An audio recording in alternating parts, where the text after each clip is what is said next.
We rise up strong and bold, our voices heard, our stories told. Wow. I love that music. Right. It really gets me pumped up for a deep dive, Yeah, it's great for setting the stage. It is. For tackling Absolutely. these complex topics. That and today, like the one we have today. we are tackling a critical issue. Yes. And that is the struggles that some Indigenous communities in Canada are facing when it comes to getting clean drinking water. Right. Clean drinking water. So we're going to be diving into this recent article from CBC News by Brett Forrester, Okay.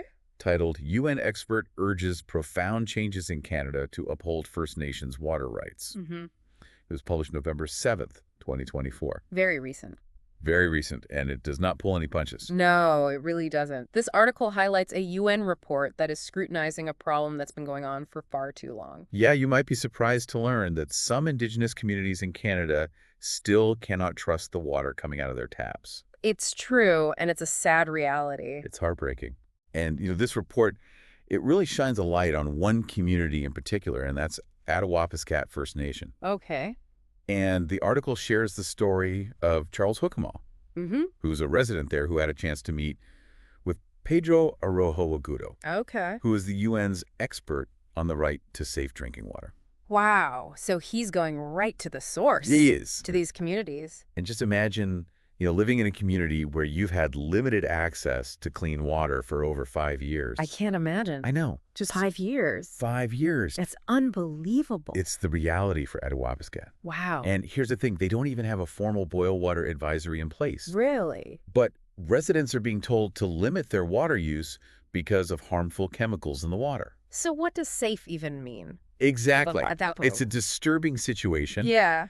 And the UN expert does not mince words. Right. He flat out says that this is a blatant violation of basic human rights. What? That this situation where people's access to safe water is restricted, even without a formal advisory, is a violation of human rights. So he's calling for profound changes in how Canada provides water infrastructure and funding to First Nations. Okay, so he's saying profound changes. Profound changes. So this is a big deal. Big deal. And he's essentially saying that Canada can't just pass the buck Oh, interesting. by delegating responsibility. Right. These are international obligations that require direct action from the federal government. Okay.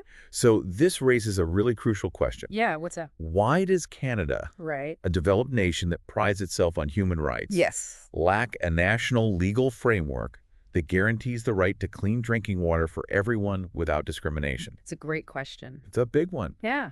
And the article points out that even though there has been some progress on the legislative front, Indigenous communities are still running into major roadblocks when it comes to getting clean water and sanitation.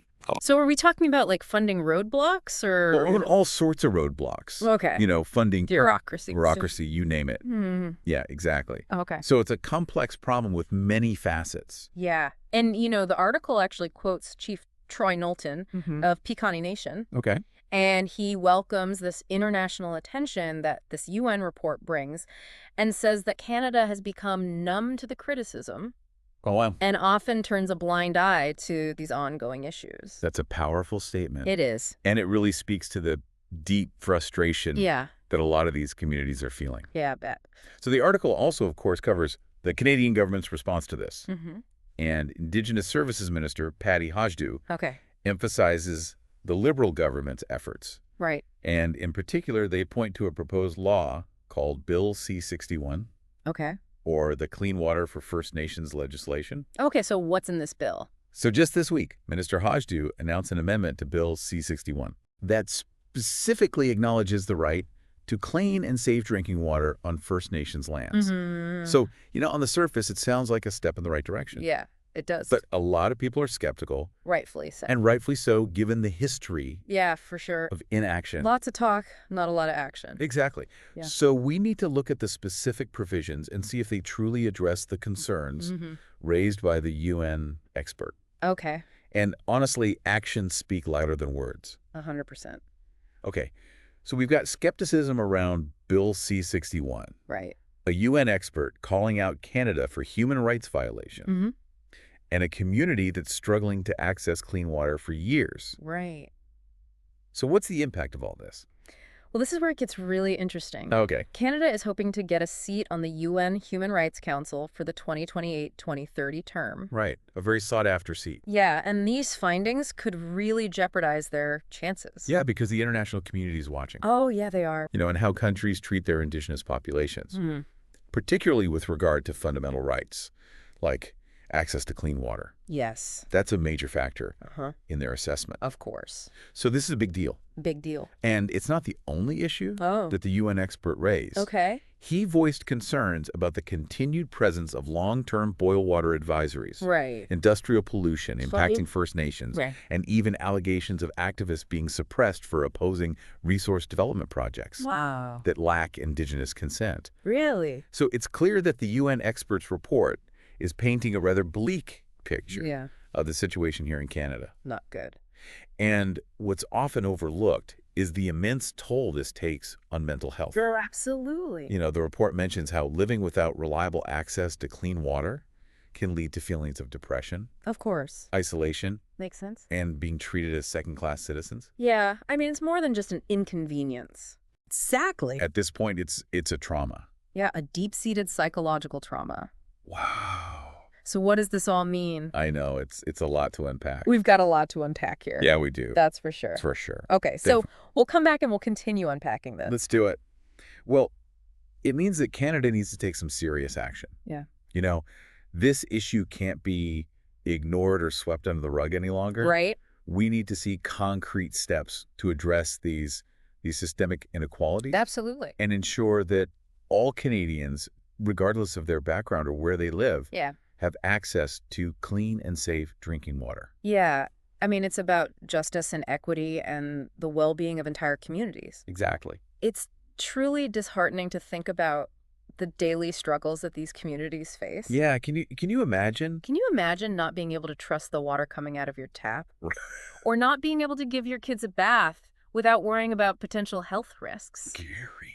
It's scary, and it makes you question how this is still happening. In a country like Canada, I know. a country that prides itself on its human rights record, Right.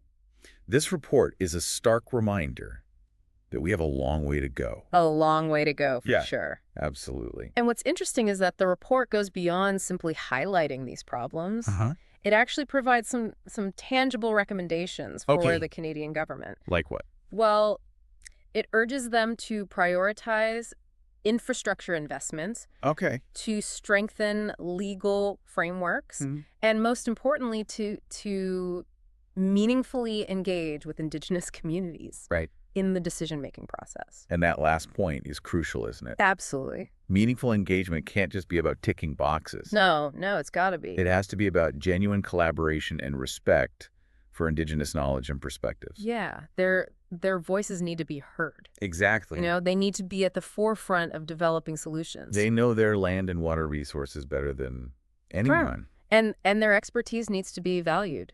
Absolutely. Yeah, This report feels like a wake-up call it does. for Canada.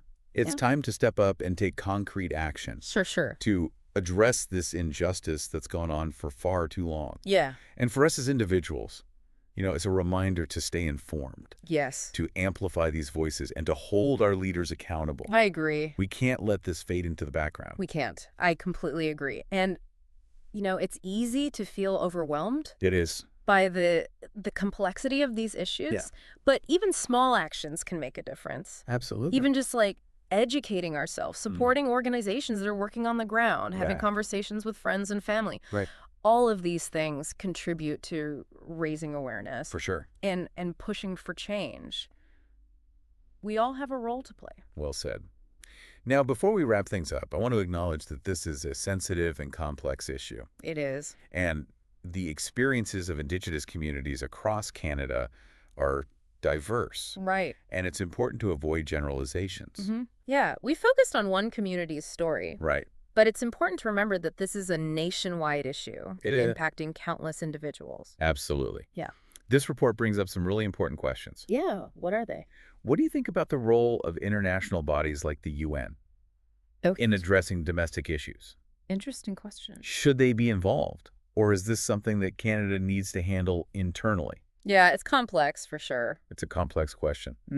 It also makes us think about how Canada can balance its commitment to reconciliation Right. with the economic interests of resource development. Right. Those often seem to clash. They do. And finding a way to prioritize both is a very delicate balancing act. Yeah. And perhaps most importantly, it makes us consider whether the international community should factor these issues into their evaluation. Mm-hmm. When Canada applies to the UN Human Rights Council, Interesting. how can a country claim to uphold human rights on a global scale Right. when its own citizens are being denied basic necessities? It's a good point. These are questions that we need to grapple with. Yeah, for sure. Yeah, it is tough. It's a tough situation with no easy answers. But one thing's for sure. What's that? We can't just sit back and do nothing. Right. The fight for clean water Mm. is a fight for basic human dignity and the health of our planet. Absolutely. It's about standing up for what's right and demanding better for everyone. 100%. And as informed citizens, we all have a responsibility to be a part of that fight. We need to keep having these conversations. We need to hold our leaders accountable. Absolutely. And we need to push for real, meaningful change. Yeah. We can't let this issue fade into the background. We can't. Well said. And before we go, I really want to emphasize something Okay. that sometimes gets lost in these complex discussions. Yeah. There are Indigenous communities in Canada right now, today, that still don't have access to clean, safe drinking water. Yeah. It's crazy. It's a reality that we cannot ignore. It's a fundamental human right that's being denied It is. to far too many people. Yeah. And it's a situation that demands our attention, our empathy, and our action. Couldn't have said it better myself. So we've covered a lot today, and I hope that this deep dive has given you a better understanding of the challenges and the complexities surrounding access to clean water for Indigenous communities here in Canada. For sure. And if you want to learn more, Yeah. you can find a link to the full CBC News article by Brett Forrester in the description below. Awesome.